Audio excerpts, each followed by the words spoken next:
Sa iba pang balita, mga otoridad naman sa Davao nagsimula na sa panghuhuli ng mga nagmamanehong lasing. Yan naman ang tinutukan namin kasama sa Pengalinyo ng Radyo ng Bayan Davao.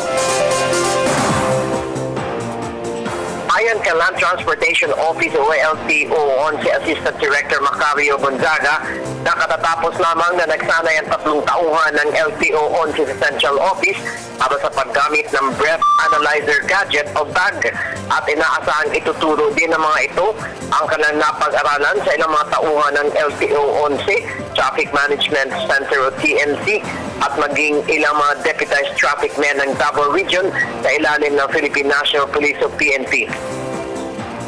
Ito ay niya ay alinsunod sa ipinaiiral na Anti-Drug Drunk Law o ADDL sa ilalim ng Republic Act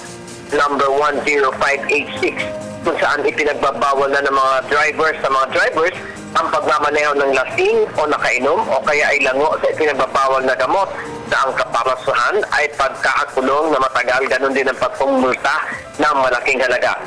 Isaan niyang special team ang itatatag ng LTO, kung saan ito ay sasagawa sa gabi na maaring magsimula sa ika-10 hanggang alas 2 sa madaling araw, na magkasanib na pwersya ng LTO, TMC, Philippine National Police, Highway Patrol Group at iba pang law enforcement agent.